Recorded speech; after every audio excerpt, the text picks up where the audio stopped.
Everybody, welcome. X's and Knowles presented by Knowles 24/7. I am here, Coach Adam Brown, Dr. Kevin Little, and myself. I have no moniker. I am simply Trey Rowland. Today, as we've been doing for a while, and we're probably going to continue to do, we're talking transfer portal. We're doing some transfer portal evaluations. Today, we're taking two of the most exciting prospects. Today, we're going to be looking at Florida State, new Florida State receiver, old Tennessee receiver, the Squirrel, Squirrel White. Top, that's a great name. That's just a good name. And then we're also talking about his compatriot at Tennessee, Jayson Jenkins, big old defensive end. Guys, interesting prospects, both sides of the ball, kind of both ends of the spectrum when you kind of look at that production versus potential, sort of transfer debate that's going on in the community right now. Squirrel would be the production. He's, 3 years in the college game, over 1,600 yards, 6 touchdowns, very bankable skill set, not huge size, obviously, 5'10", 170 pounds, but speed, production in the SEC. And then you got Jayson Jenkins, dude. 6'6", 280. Young, big, not a ton of production. Last year, 2 sacks, a forced fumble, couple of tackles, like a rotational dude, but a very intriguing prospect. And one of those opposite fan tests, you go on Smoky Dog, Rocky Top Bro, checkerwebsite.org, and you go to their community. And are they mad that these guys left? Not a lot of production, but I think them orange boys were pretty mad that old Jayson Jenkins left, right, Adam? What do you think about these two guys before we look at their film? Yeah, it seemed like they were not as upset about Squirrel even.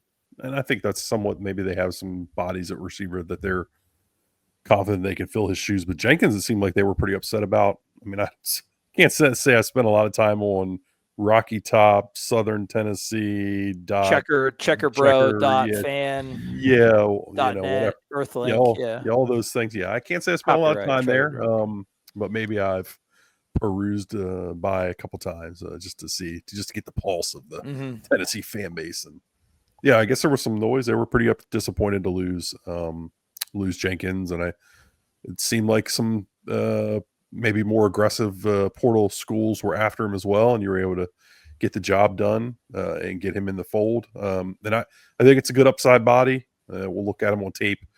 That tape might be a little yucky as you got to jump around to try to find his highlights in it. But then Squirrel's what I'm more excited about, because I think he's got legit over the top downfield speed, a guy you get the ball to in a variety of ways, like getting back to some of the conversation about Gus Malzahn's offense. This is a guy that fits it really well, and a guy that you can just utilize, and they need those kinds of playmakers on offense.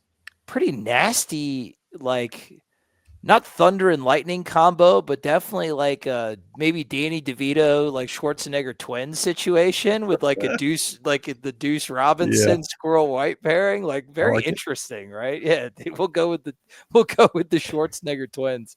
I'm excited, Kev. I know you're excited. We get to talk some offense, dude. I can see the color drain out of your face with every second we talked about offensive linemen last week. We're not doing that this week, bro. The ball's gonna be in the air. You're gonna get to analyze some passing attack. Yeah, I think like AB was saying, if you go back to what Gus Malzahn was doing at UCF, I mean, you see very few wide receiver bodies that look like Deuce Robinson. You see a lot more people who look like Squirrel White. A lot more of these guys that you can run a jet sweep with. You can, run those kind of RPO glances, RPO seams. I think he's the kind of guy that, works really well as kind of a gadget kind of guy, but also kind of, if you think about what Pokey was, the kind of guy that can take the top off the defense.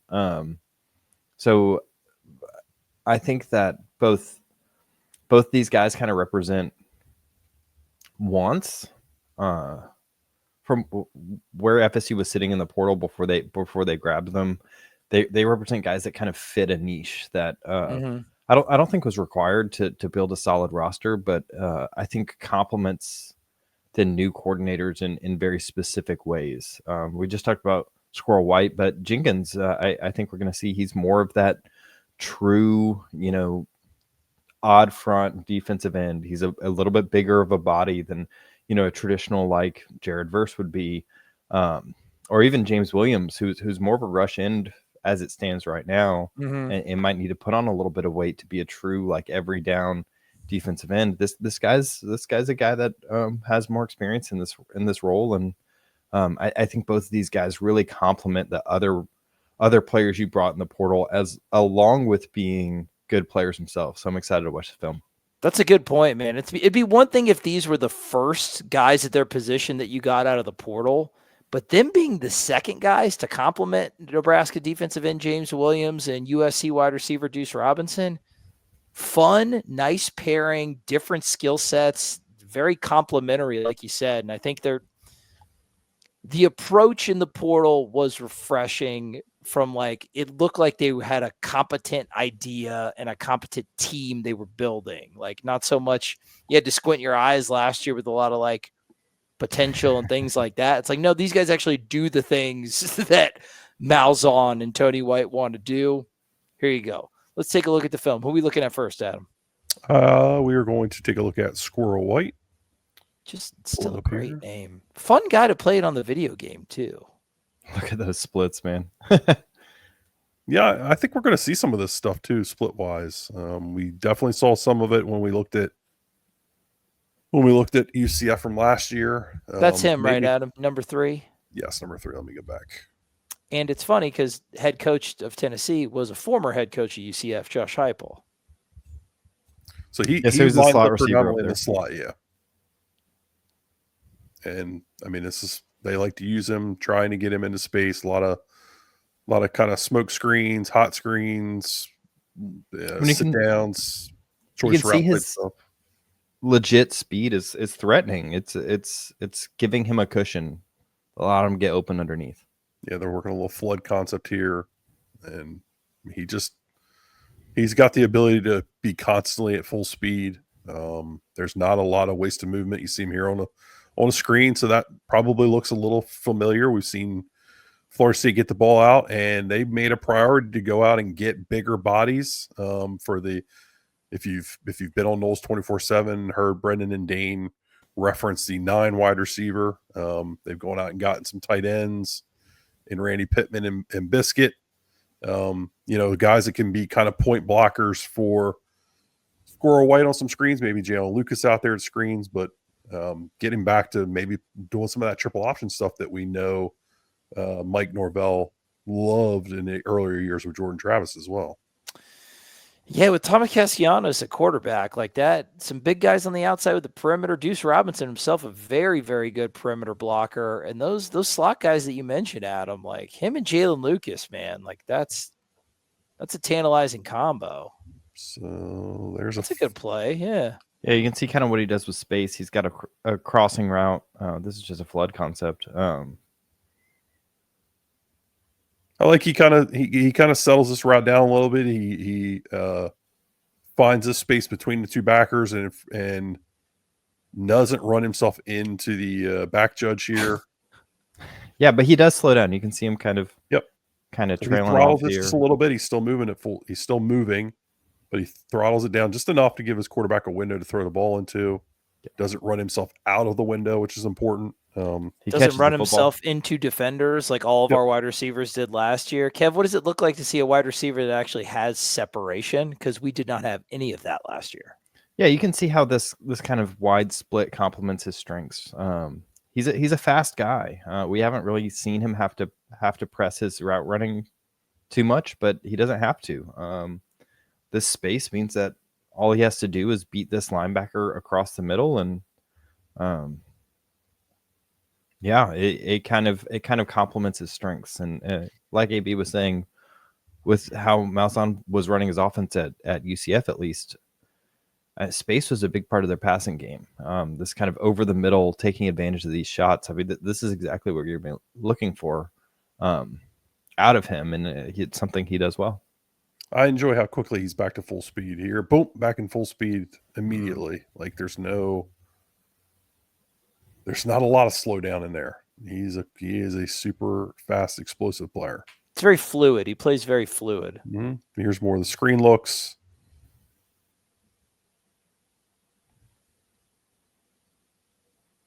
Now, I guess he battled some injuries at Tennessee, specifically this season. And so there's some concern there. He is smaller, a little frail, but it's football. You got to go play it. Yeah, but you could imagine like a Deuce Robinson who we documented being a great blocker on the edge in one of those stack looks, just kind of really presenting a difficult situation. Do you put two cover corners out there? Because if you do, you get Deuce Robinson blocking for Squirrel White out in space. I mean, that's going to be a problem. Yep. It'll be interesting to see how Gus Malzahn uses like motion in his offense. I know that's something that we called for Mike to use, but you got some dudes now that can really put you in a bind. Adam, do you expect to see more of that incorporated now that Malzahn's the offensive coordinator? Well, we know based on film from just watching a little bit of their film on here that they definitely use more. We know that Gus will run jet more than Mike did. So I guess long story or long answer cut down short here is yes. If tendencies hold, right? Yeah, if tendencies hold, I think you'll at least see more like jet action and building off of that series than what you've seen from Mike. So when you go back, this is actually an interesting look at we saw how his size kind of leads to speed, which can be an advantage, but here it kind of cut off his route. That he was the intended target, I believe, here for this RPO, and so that's a potential downside with someone like this running over the middle of the field. This disrupted the timing and then kind of blew up this play. Mm-hmm. Well, especially if he's going to be the primary receiver on those RPO concepts, like you were saying. But it'd be interesting because USC played Deuce Robinson out of the slot a lot last year, more than you'd expect from a guy his size. So how they use these guys is going to be really fascinating. I mean, I guess if you're allowed to hold, then it's cool. Yeah, well, just means more. Oof. He seems willing to block out here. I don't know how effective he is doing it, but he does seem willing to block. I think Brendan, when he wrote up his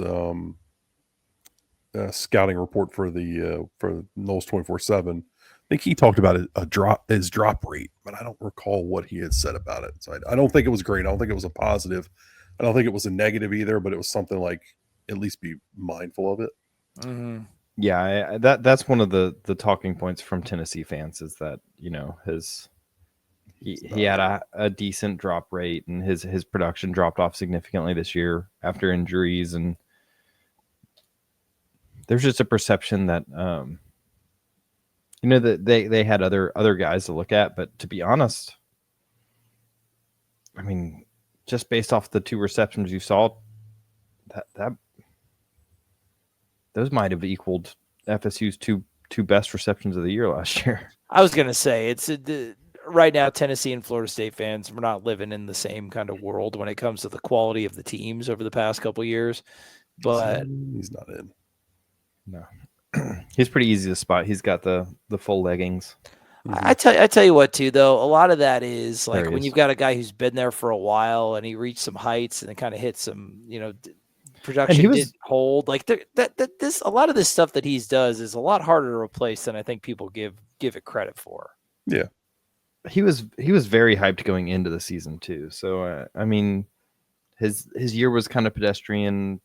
I mean, like because of the cited injuries and whatever. But yeah, I do think he is a product of his own hype on some level.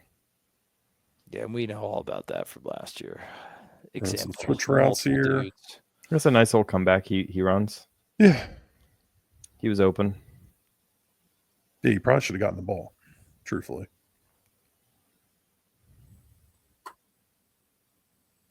I mean, that's a really risky throw. Yeah, dude, that's I hate that guy type of throw.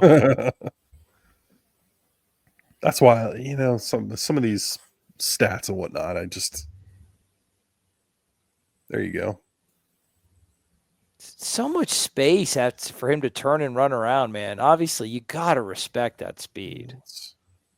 Like, look at how far off they're playing him. And I think he does a nice job of kind of working to the sideline here and giving his quarterback a window to throw this ball into with that flat defender sitting right there. Yeah, kind of drifting to the sideline at him. Mm-hmm. Yep. That's good. I mean, that's a veteran receiver move, right? Yeah, he just understands what's going on in front of him. Does a good job getting upfield, you know. I think there's a pretty solid Florida defense, so I don't think you're likely to see him just break off huge runs. But how early in the year was this? Again, I can answer that for you. It's mid-season. It's the 12th of October. Yeah, I think it's interesting how neutral Tennessee fans were to losing him. He seems to be a major target, at least in this game. Like, he seems to be someone. After this one is when he kind of he gets banged up, and like he had a good game against Georgia too.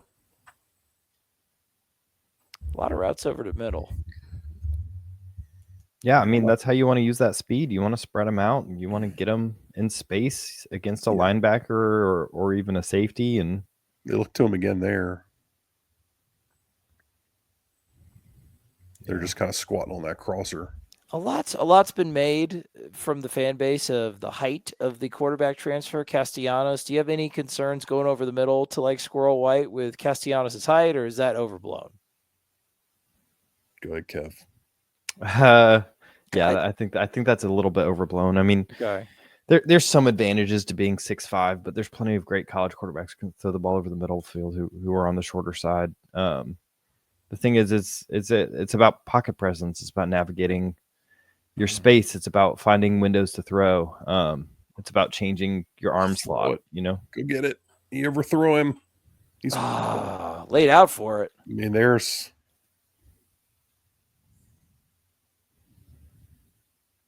Like, dude, that kid's fast. Yeah, that's a touchdown. Ugh, do your job, Yamadagiva. So they've been setting that up with some of the crossers, and then he gives them the old whoop. Yeah, kind of a cross and go. Mm-hmm. I don't know. Trey, to your question, like I just don't think. I don't think they're going to throw the ball in the middle of the field a lot, so I don't think it's going to be an issue for them. I just don't think that that's something they want to do. Not like all the time, anyway. Like, I think there obviously will be some to the tight ends and whatnot, but like I just don't think you're going to see a lot of route combinations that work the middle of the field like we're seeing here. But and we did, and that's a good. And I wanted to, and that's another reason I wanted to ask, because that's something we always called for in our videos. We wanted more crossing routes. We're seeing a lot here, and Squirrel seems to be adept at it, but it's not something Mike did. You're saying it's not really something Gus does that much traditionally like this either. I don't know what the data says, but it's not something I recall from watching his offenses like on film here. Yeah, more recently they've been hitting a lot of those glances. So I think he'd line up in the slot and kind of hit. When I say glance, it's like a mix between a post and it's like a rounded post almost. A mix between like a post and a dig slant. It's kind of in that family. But that's a majority of how they're using their slot receivers. They're running a lot of those. I mean, they're very RPO heavy, very one read heavy. So I think you're going to see him used in that capacity a fair amount. Used, like AB was saying, in the triple option and those screens, and then I think you're going to use Deuce Robinson to try to take the top off the defense and try to take advantage of play action passes and longer developing plays. This is these crossing concepts are more air raidy than you might see from a Mouse on offense.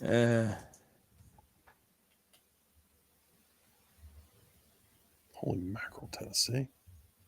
Why didn't they have him in the short yardage situation? I wonder. They wanted to give Florida a chance. He hasn't been back in since that deep shot. Yeah. Man, he was open on that deep shot. Yeah, you got to hit that, dude. Let me jump ahead here a little bit, see if he makes it back in. There he is, I think, missing a block. Yep.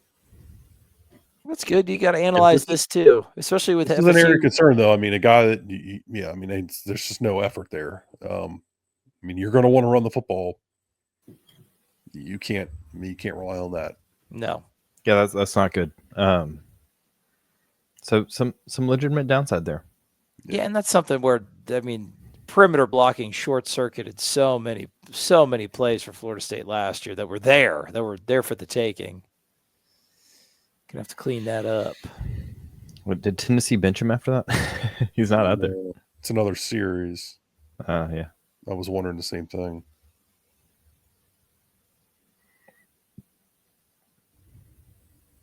Still not in. I'm glad he's wearing the leggings. Makes it super easy. Tennessee's got some dudes at receiver. Yeah, they got an army. Dude, if you're a receiver, it's a pretty good system to play in. We're still not in. Maybe he did get benched. I think he comes back in at some point because I think he had like 7 catches in this game. We've seen about 3 or 4 of them. We have.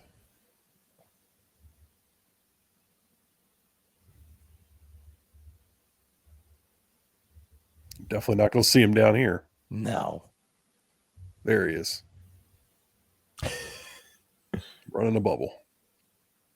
I mean, it just makes sense. I mean, that's kind of what he's built to do. I jokingly say that, but I mean, that's how you got to deploy him. I mean, that's a guy you just got to try to find space and get the ball to him quick and let him use that speed. Try to hit him on an over route once a quarter and see if it sneaks in there. Mm-hmm. Then use that little sail concept as a constraint, so they're not just cheating inside on the. Oh, there's a nice. Oh, that's a nice route. Oh, dude, God, man, that was sick. I love that. Yeah, can we see it from this angle? Little twirl route. Nope, they cut it. He tried to throw it to him. He just missed him completely. Is that like the not so secret that this Nico kid kind of stinks? He's very inconsistent. Okay. Yeah. He's got the raw skills. Just inconsistent. Bro, just what a waste of a nice route, right, boys? No, beautiful. That's a touchdown. Yeah. Ugh. Right, let's see one more room here, and then we'll in the slot at the bottom. Watch Mr. Jenkins. Yeah, but you see his speed. I mean, look at that. That's open. You got watch number 6. The number 6 has to get underneath him, and because of that, it means he has to get depth now. Yeah, he's a dude. He's a dude that demands attention from your defense, right, Kev? Like, even if he's not the primary receiver on the ball, it's like this is a guy you game plan for that puts cornerbacks on their heels. Yeah, I mean, you just saw it. You just saw that 6 had to turn and sprint to get underneath that route.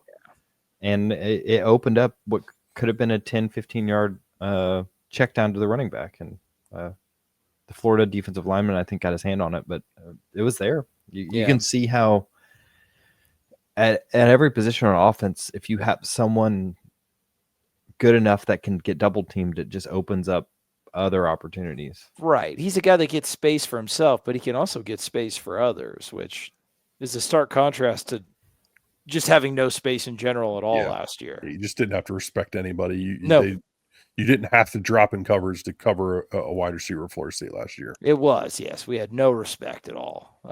Cross. My biggest thing is you better have a plan. Like that. Yeah. Don't go into it and say, well, he's got speed. We're just going to throw him the ball deep, or we're just going to throw. Find a way to utilize him and utilize his strengths. I'm going to be very frustrated if the passing game doesn't take at least a little. And I don't mean as far as the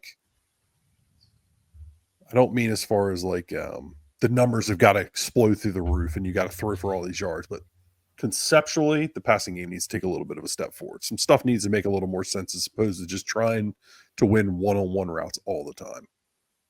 Yeah, I'm with you there. And it was just use the guys that you have, use the space creators and get plays for them, but use them to help other people. Make your job easier, man. Hit some uncontested throws. Hit a nice like 7-yard comebacker, and then let one of your athletes like become a yak monster after that. Like it's not. Yeah. It doesn't just have to be hawking the ball up on one-on-ones all the time. So it'll be a change. It'll be a change, but that's why they got a new OC. So we'll see. All right, let's go to Jayson Jenkins. Who's he playing in this? We're gonna watch him against UTEP. It was his most productive game from last year, so I'm hoping that means we'll see him a little bit more. We'll just kind of see what that looks like. Okay, and he is number 97. He's number 97. He plays edge for them. He is not in on this play. It's possible that he goes in kind of closer to halftime. And I think he's more of a rotational guy anyway. Mm-hmm. He's a guy that he was one of the building blocks for Tennessee coming up this year, which I'm excited to see what he does with given like all the snaps and when he's going to be like relied on as more of a guy. Yeah, I mean, that's the big question with a lot of the defensive transfers that I've seen, that he's going to have to be the guy. Or he's going to have to step up. He's going to have to take another step forward, just like we were talking about with Williams. The defensive end transfer from Nebraska. I mean, how do you take that increased role? Mm-hmm. It's a different ballgame. Yeah, and these are the dudes like, and then of course you got like Deontay McCray, who's a very productive guy at a lower level, but a guy like Jenkins, if you can get elevated like just with his physical tools, like that's a guy that could get you on schedule a little bit quicker than maybe you even think. Trying to find him here, boys. Sorry. You're fine, man. It's just it goes to the nature of what we're talking about. Very, very situational, rotational player. Yeah. I think he may. Nope. I saw 7. It's not 97, is it? 27. A teaser. The little tomfoolery down there. We're in the end of the first quarter, so maybe. I do believe we said at the beginning it might be a little ugly to try to like get. Yeah. This is not great watching, but as we're trying to get at him, like you've actually watched this kid play. You pretty excited about the stake? Yeah, I am. Again, there's some developmental stuff there that they'll need to work on, but he's big, powerful, long, got a good strike. So he's still he plays some in the first quarter, but mostly gets his reps throughout the second and third quarters. You got a game log or? Yeah, I've got a game log when he played.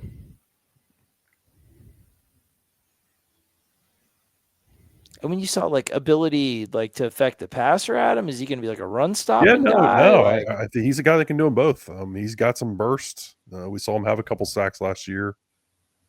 I think he's got some explosiveness to his get off. And like I said, the ability to do some push pull, work a couple pass moves. I think that's an area where he's going to continue to develop. I don't think that's his best area, but I think it's an area where he is developing and is going to be able to help them. Where do you think his best area is? I just think it's becoming a power player. I don't know if I would define him as having a best area yet because he should be in the snap. In this snap? That's what the game log says. Nope. Game log wrong. Maybe the next one.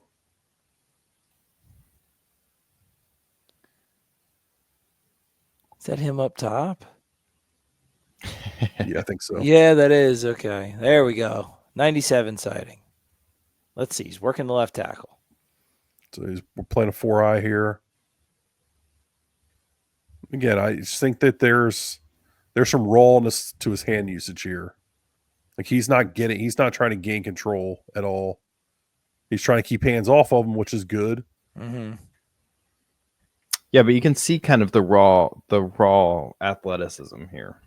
Yeah, he gets off the ball nice. I mean, he's got up the field speed. You would like to see him maybe turn this speed into a little more power. Mm-hmm. Yeah, get up into the chest of this tackle, and yeah, I mean, I think it's wants to get around. Like yeah. coming from Albany, like there's a lot of tools there. And we talked about Verse was a guy that wanted to run. He wanted to use his speed and utilize his quickness, and he needed to develop that power. And lo and behold, he did, yeah.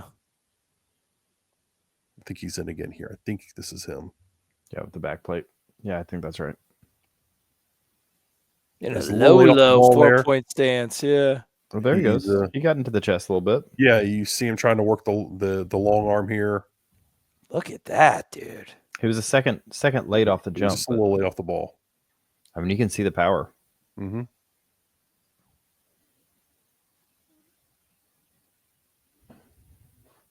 Yeah, communicating. Yeah, see, they're still talking. There's a little bit of confusion, but he almost makes up for it. He's looking at the sideline.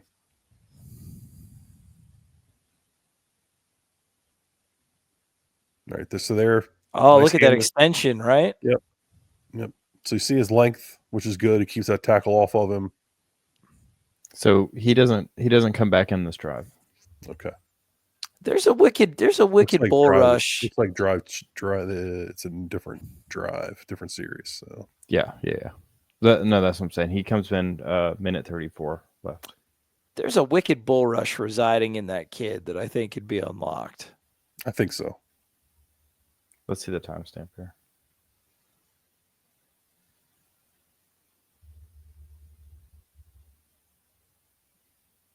Yeah, it should be his next couple plays should be coming up.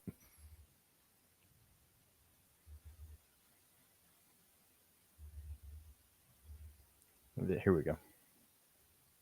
There you can see, dude. You can tell that's a signature stance.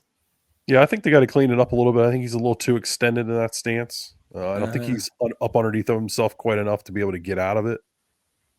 I'm curious to see if he gets a false step here. No, you can see there's a little bit. Oh man, still though, even with that delay, man, you clean up that beginning. He gets around him. Yeah, he has a little half step slow getting off the ball. Again, but that looked like a jump thing, not necessarily a form thing. I don't know. He looks pretty stretched out. I'm not saying his form isn't to blame. It's just that he does look like he kind of gets off half a second late. Like a reaction time thing? Yeah. But I mean, he definitely disrupts the pocket. Mm-hmm. Disrupts the quarterback. Yeah, there's no interior pressure here. The quarterback's got to step. He's able to step up into a clean pocket and get out of there. Is it, in a Tony White in defense, Adam, similar to what we're seeing him here for Tennessee, kind of lining up head up or a shade inside of the tackle? I hear he's outside. We're out here in kind of like a 9 technique type of deal. I don't know. There's a lot of question of what we're going to see from Tony White, whether it's going to be a 3-man front like he ran at Syracuse in his first year at Nebraska, or whether it'll be more this 4-man front that they ran last year. I am of the opinion that it's going to be more of a 3-man. Just based on his history, based on some reading I've done, that some of the 4-man stuff they did last year was some Matt Rule influence stuff.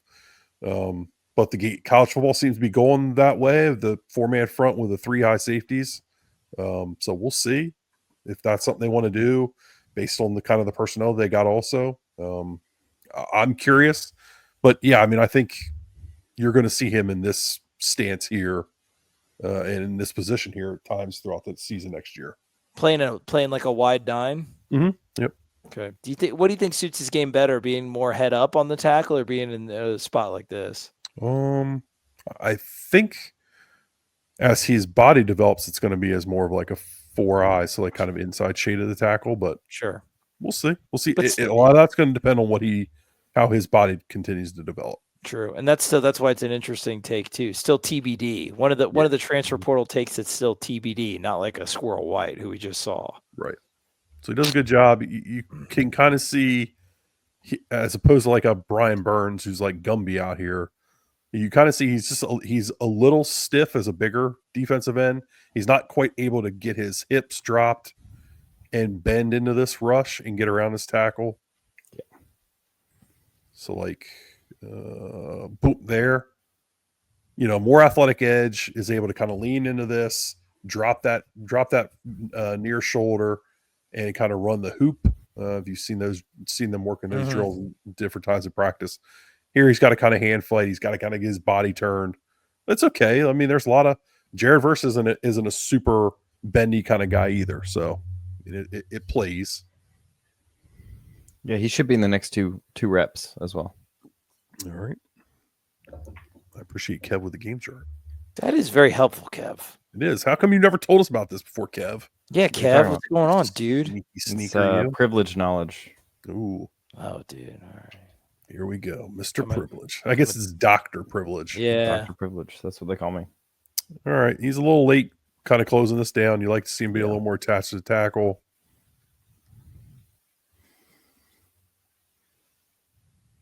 Yeah, it's a bad play from the start, a bad snap. But yeah, so by surfing closer to that tackle, you want to ensure the pull, and then you chase down the quarterback. So that's kind of how you set that up generally. Technique stuff to clean up. Yeah, so some new player growing pains. Top of the screen. He's a young kid. I mean, he's young at the game, so. But I mean, I think what needs to be said is his athleticism is very clear. His first step is powerful. He's an explosive athlete. The length might not is be the there. problem, yeah. Yeah, the dude has a frame that we can talk about new player growing pains, but he has a frame that plays tomorrow. Yeah. I think on most teams he would have been starting last year. Here he is right here, 4-eye. They try to work him outside. So you see, he tries to work kind of that hoop, kind of work the bend. This is not a good spot. He's not in a good spot, and he gets himself kind of just shoved in the back and knocked down. Right. His footing a little bit. Not necessarily his game, that bend under the shoulder. No. And I don't think that was a good plan for that snap. That's just all stuff he's going to develop as he plays more. So we got to go to 8 minutes in the third quarter. That was one thing that we saw. I thought was, other than the speed to power, which is otherworldly, one of my favorite parts of Jared Verse's development was the diversity and like the technique and the pass rushing wins that he developed. Man, he's holding up pretty strong against that. Yeah, again, I think this is an area where he's going to continue to develop as his body continues to develop and he gets stronger. Like, he's got to be more of an anchor there. You can't get. I didn't think he got blown off that bad against the double team. He doesn't get blown off, but he's got to control this guard. He's got to feel that pressure and fight back against it. And okay. He's not. He gets turned out by the tackle, which is less than ideal. Yeah, that essentially doubles the gap size. When that pressure's there, he's got to be able to fight back against it. He just doesn't have the power. He doesn't get his hands there. Get more of a sense of urgency fighting against that inside pressure. I just think an understanding of where it's coming from, why it's coming against it. Yep. Yeah, trying to buy your linebackers time because their job's hard. They got to be in coverage and in the run game. So that's part of your job. He's getting moved here again a little bit. But again, I mean, his body's going to develop. He's got to continue to put weight on, get stronger.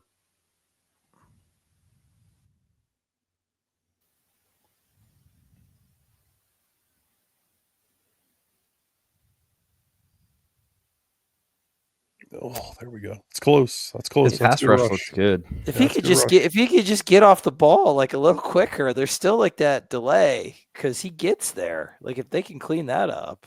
Yep. Yeah, he was a little slow. Yeah, it's consistently, but dude, when he's affected the quarterback multiple times. How do you get a better? Is it like kind of like an F1 reaction type deal? How do you get how do you get that reaction time up? Is it an athleticism thing and I'm seeing it wrong? To me, it just looks like a tick slow. No, he seems unprepared at the snap a lot of times. Yeah.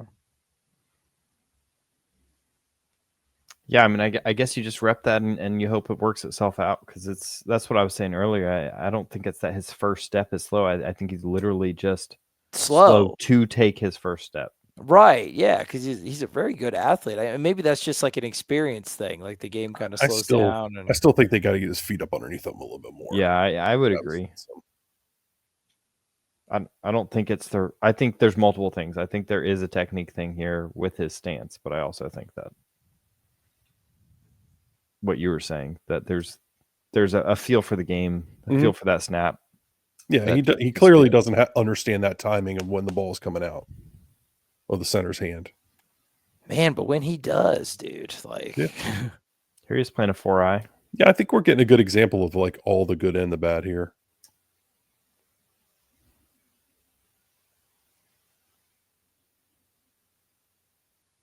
Man, just a half second off the line.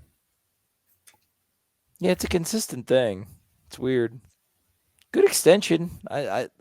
He's somebody that I think is going to be able to play behind his length.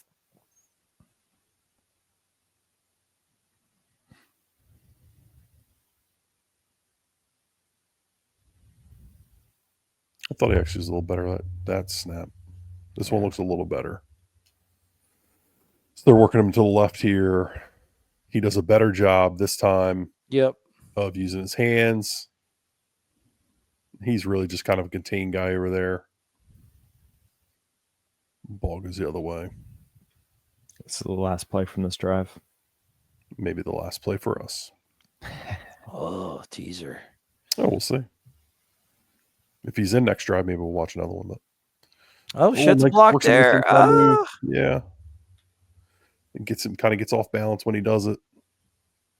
I think bottom of the screen, by the way. On a scrimmage. Sorry. Oh, that's good shedding. The tackle still kind of gets into his leg, but that's nice. Right that's impressive. That's good to see. Ugh. He's got quick feet. I think he's got good steps. Like I think he's got good feet. That's what I mean. I think his get him up underneath him. I think his like cadence and his step pattern can be worked on, but that he's move, athletic. I like that view of looking at that move, man. That's quick hands too, right, Adam? Yeah, it seemed like it, especially as he was off the ball late again. He plays a pretty significant drive with 1:30 left in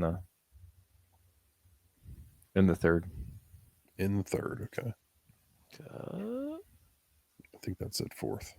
Yep.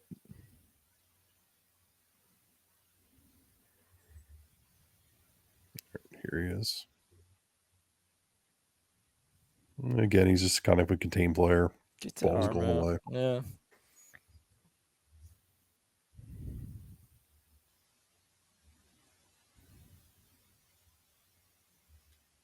Is he always playing the field for them? Or has he just played left? No, he's played right some. I think he's playing field for them. Okay. Oh, they're bringing in some beef on his side now. Yeah, they traded the tight end over there trying to run at him. He does a better job working against this double team. He kind of gets inside. I would argue he gets 2 upfield, though. Yeah, it splits it way better than they did before. We'll bring the tackle over also, which is interesting. Tackle over. Yeah. Yeah, he does do a good job of splitting it. Again, I don't think he uses his hands very well. I think that's an area where he's got to get better. But they're a gap defense. They're just trying to get in a gap. He definitely does that. Yeah, I'm with you, man. The rawness is there, but it's a lot of it's rep based. And dude, here now you got some good clay to build with, right? Oh, there's a nice move. Yeah, he has nice moves. He hasn't been able to finish. Yeah, the ball's kind of coming out quick. He hasn't been able to get one on the ground. I do think he had a sack in this game. I don't think we've seen it. Like a half a sack or something, right? Yeah. I don't know. It's not a great move. Again, I just think the hands have got to be better. He kind of uses his lower body athleticism and doesn't use his upper body quite enough to win some of these things initially. I think, like you said, too, like you do have to have a pass rushing plan. Mm-hmm. Oh, dude. Oh. It's interesting how much they align him inside and then have him step out. Well, he sheds his first. He sheds his first block, makes contact. He's very light on his feet. Yeah. It's his first step. There you go. And then it's good power almost there. makes does make the tackle, right? Or at least assists on it. Let's hold on. Go back here. Pause. Put this in half speed. Oh yeah, Look brother. at it. Now you're speaking my language.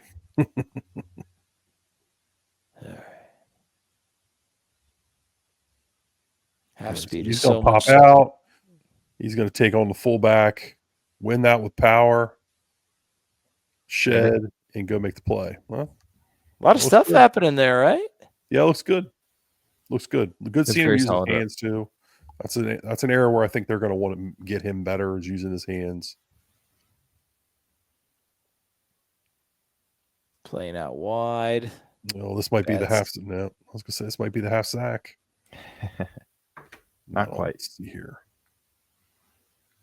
He's down here again. So you're definitely using him as the field safety, like Kev pointed out. Field end.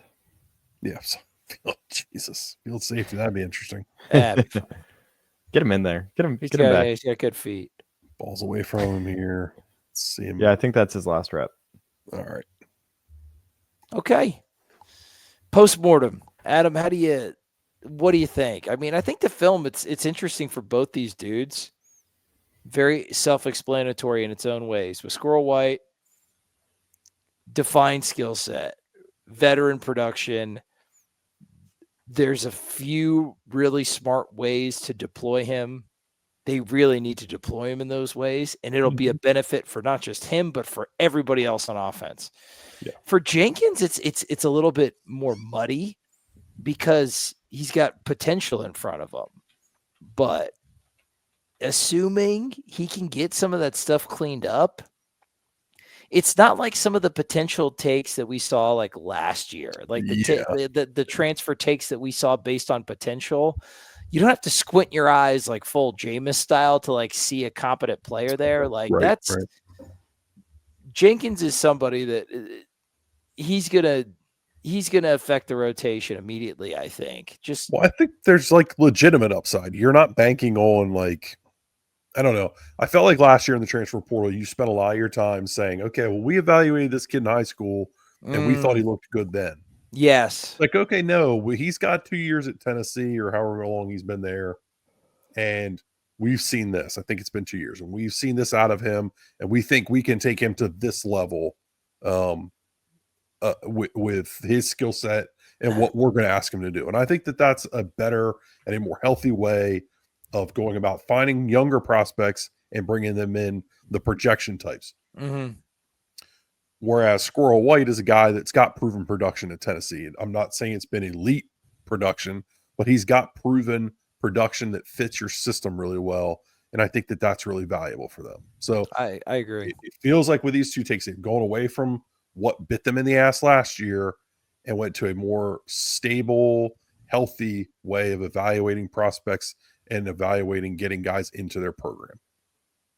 Well said. Kev, anything to add? Shit, thanks. No, I'm stoked about these ads. I think in general the transfer portal has been a win for this staff. I think that these two takes in particular are pretty emblematic of two guys that really do complement other guys you've taken. They complement your roster, and they're guys that I think would contribute on any team next year.